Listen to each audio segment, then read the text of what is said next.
Hello everybody. So my presentation today is going to be about the coffee industry and how this pandemic will affect us. I will try to present as much data as I can, and I'm not going to try to speculate.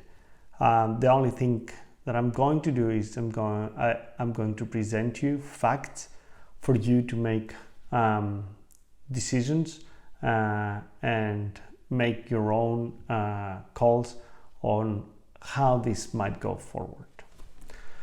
So today we are looking at a world which is completely different from what it used to be like a year ago. A lot of coffee industries, a lot of coffee professionals, baristas, roasters have been affected by this, and this is something that really is painful, but we feel that at the end of this crisis, the coffee industry, especially the specialty coffee industry, will come back to advocate for the values that we stand for and try to make coffee better. So today the crisis has focused mostly in the Americas. We know that Brazil and South America, but also North America with the US, are seeing the most cases and are the epicenter of this epidemic. And that is really interesting because the US is the biggest consuming countries, where Brazil is the biggest producing countries, and South and Central America is where a lot of coffee is grown. First of all, it's really interesting to understand how the COVID recession is different than any other. Like, in the amount of time that we've seen that steep, I would say, downgrade versus any other crisis is significantly different. On all other crises, we've seen a slower, I would say, downgrade, anywhere between 1 to 3%. But this one is like 6% downgrade. It's a very steep one on a very short period of time. There are a lot of speculations of what a potential recovery would be.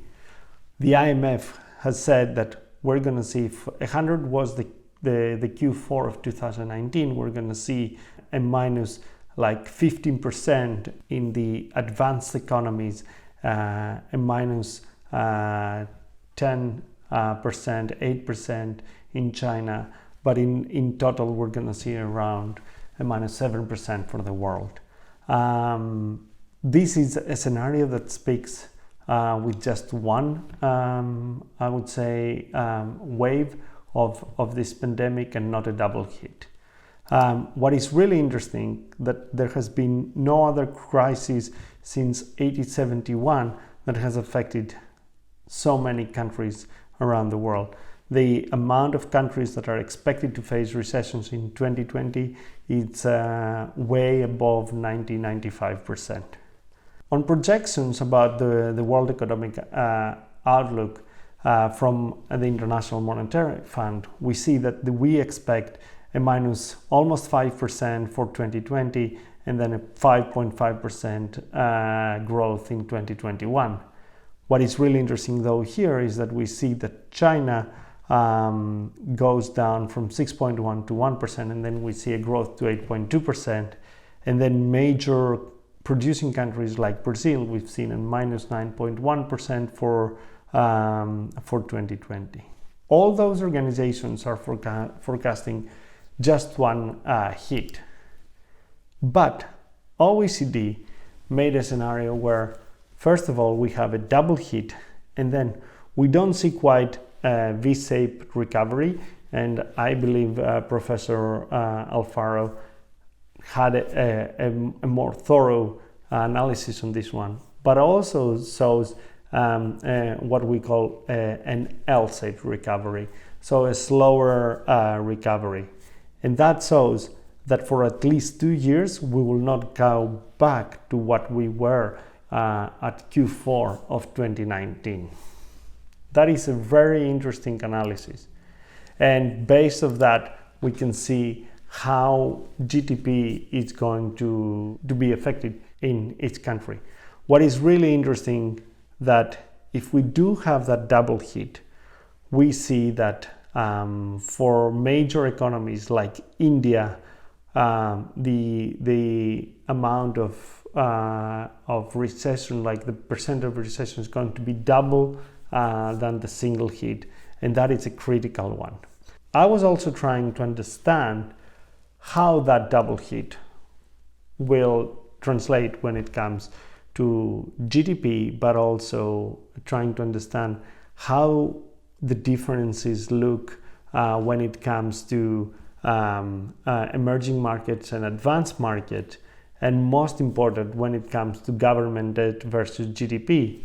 And what we see here is another analysis. It's based on the IMF, and it comes from the World Economic Forum, and it shows a second recession in 2021 and how this will affect the economies. Moving forward, I would like to go more into the coffee business. So we know that 2019, 2020, we're going to see a decline in coffee production. We know that the prices are staying well around the $1 per pound barrier, and they're going even below. We know that not many things has changed when it comes to exports and imports and what are the coffee exporters and producers, but what has changed over the last days is the price volatility. Like for spot and future prices, we've registered extreme price variations relative to the expected by the model prices, and that brings a lot of volatility into the market.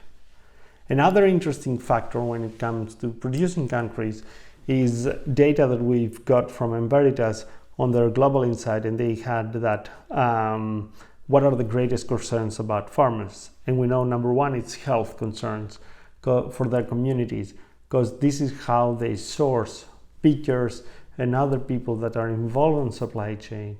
And given the lockdowns, but also the actual health of their workers, they are worried about disruptions there. And then around, I would say, 40%, 50%, we see that they're looking into market access, but also how this will affect prices, which is a long carryover since last year. Another interesting fact about that research is that for major producing countries, we see as we move more into this pandemic and we see that the cases are ramping up, for the first time, major concerns when it comes to workforce and production, but also access to financing. So we see a bit of worries about disruptions there.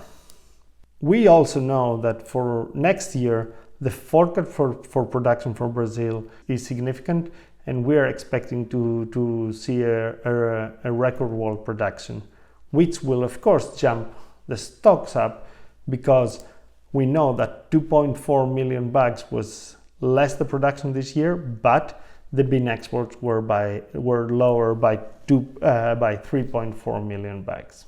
As we move forward, I would like to talk a bit about the consuming side of the market. We know that the total retail coffee market is 88 billion.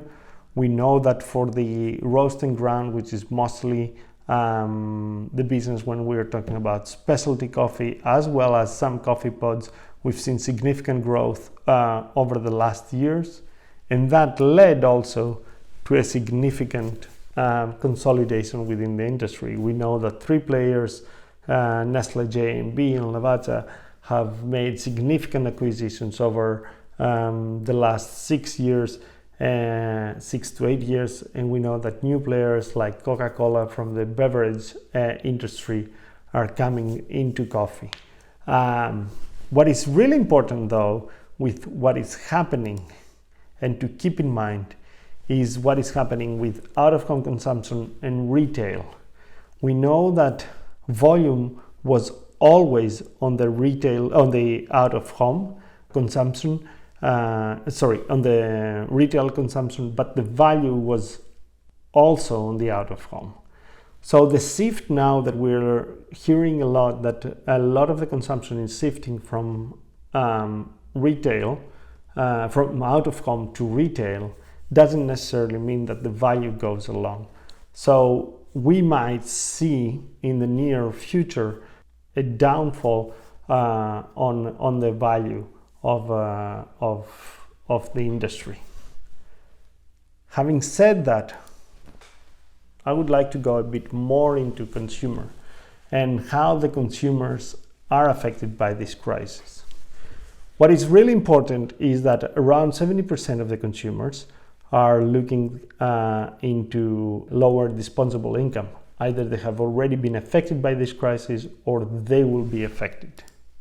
The pandemic also changed the way that we absorb things, we consume things, we order things. So what Euromonitor has done over a series of research is that they have identified what we call hometainment, a new experiential consumer. And the four main aspects of this one is digitalization when it comes to ordering, when it comes to consuming entertainment. It's cocooning because we're staying at home, and that leads to recreating experience that we have out of home into home, but it's also the generational gap. So what is really interesting is, first of all, we see that consumer food service is falling as expected and retailing is going up. But in the US, the consumer food service online sales has been constantly growing. We've seen that the whole value of that business has gone up to $55 billion, and we expect that to jump in 2020 because people want to have this experience that they have out of home at home. So this is the food service. Those are the ghost kitchens that bring the experience of a restaurant at home, of a coffee shop at home, so delivery services and stuff like that. As we look deeper into consumers, what is really important is to understand what came here during the pandemic and will stay in the future, and what might go away. What is really interesting is, first of all, that what the consumers are saying, that the online shopping will stay in the future, and that's a permanent change for them. What they also say is that that the social activities that they were doing before, they are adjusting them to digital transitions, but this is something that will be short to medium term change as for this pandemic to settle down and for the scientific community to find solutions to get back to what used to be normal. So that is really interesting because coffee, being an accelerator for socializing, will come back, and the businesses that were accelerating that or they were based on that socializing will come back because the consumer feels that this cannot be substituted. Another interesting thing is work from home. We've seen that a lot of the consumers saying that they can find the right balance between work life and personal life while working from home, and this is something that it's coming to stay. So that will also change consumption from office consumption to home consumption.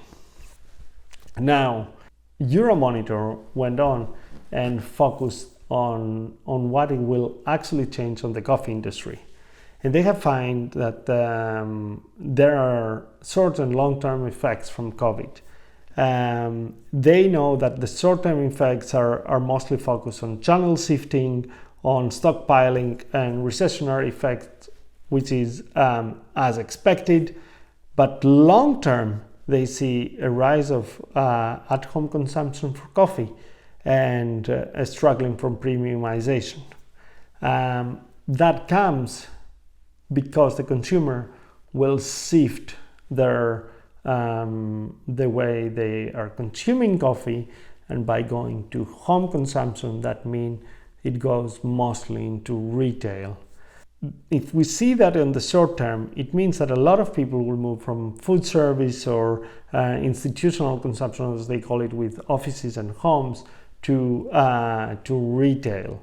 Retail, it's a different way of doing business than the specialty coffee industry has done. So premiumization is much more difficult.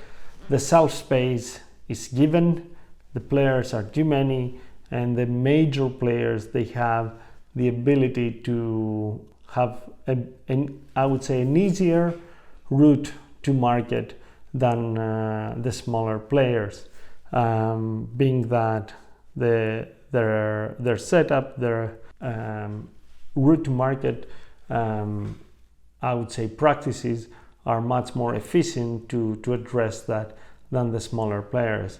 So that will actually be a very significant hurdle for the small, medium specialty coffee shop businesses. Now, as we move forward, then I would like to present a slide. The Euromonitor has made an analysis about a single hit GDP projection with different scenarios from baseline to really pessimistic ones. What is really important is that what they foresee is that we had a 4% growth year on year on retail volume. We're going to see a significant drop, and then after the single hit recession on the recovery, we're going to see a 2% growth, but we're not going to go to the numbers that we were before. What is really important though, and I would like to ask you to focus on the graph on the very bottom right, is that all this growth around 6 to 7 points comes from that channel shifting. That's a volume change, it's not a value change, but it's a very significant one, and one that didn't exist pre-COVID. So in general, those are the data that I wanted to present to you. What I would like to though focus is, and that comes out of the surveys that we had as well, is that we're going to see a significant impact from coronavirus. We're going to see decreased consumption, but also increased cost when it comes to coffee shops. The coffee drinking occasions are shifting to more in-home, and what we've seen from the survey that we ran both in the US and around the world is that the key strategy is pivot to online sales, is focused to walk up and take away sales, is communications with consumers, vendors, and our business networks, is optimizing grocery sales, and investigating delivery and curb pickup. Those are the outcomes of the surveys that we run. What is really though interesting is, and I would like to end with that, is as an industry we're going through this crisis, and though people are reevaluating what is important and their values, nothing comes out for the producers. The long-term forecast for commodity prices from the World Bank show that the prices for coffee are remaining steady for the years to come, and this is something that we as an industry need to address to make coffee more equitable, thrivable, and sustainable as an activity for the whole value chain.